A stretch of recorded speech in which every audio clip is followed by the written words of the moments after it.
Hey guys, இன்னைக்கு Friday. So evening வீட்டில் பூஜை எல்லாத்தையும் முடிச்சுட்டு கருமாரி அம்மன் கோவிலுக்கு தான் வந்திருக்கோம். இங்கே சாமியெல்லாம் கும்பிட்டு முடிச்சதுக்கப்புறமா உட்காந்துருக்கும் போது பிரசாதம் வந்து கொடுத்துருந்தாங்க.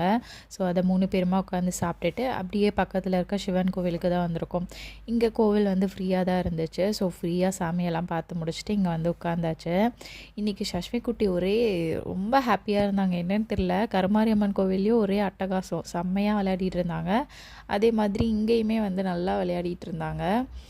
சஷ்வி குட்டிக்கு ஒரு பழக்கம் இருக்குது. என்னென்னா, நானோ இல்லை தமிழோ வந்து நெத்தியில் வந்து விபூதி வச்சுருந்தோன்னா அது இந்த மாதிரி அவங்க கை வச்சு நல்லா அழைச்சி விட்டுருவாங்க. இப்போ பாருங்கள், தமிழ் நெத்தியில் இருக்க விபூதி ஒன்றுமே இருக்காது, ஃபுல்லாத்தையும் அழைச்சிருவாங்க. அதே மாதிரி தமிழ் கண்ணாடி போட்டிருந்தாலும் அதையும் கழட்டி விட்டுருவாங்க. ஸோ இதே மாதிரி தான் எப்போவுமே பண்ணிகிட்டே இருப்பாங்க. ஸோ சாமி கும்பிட்டு முடிச்சுட்டு அப்படியே வீட்டுக்கு கிளம்பியாச்சு. ஸோ இவ்வளோதாங்க இந்த வீடியோ. நெக்ஸ்ட் வீடியோவில் பார்க்கலாம். பை.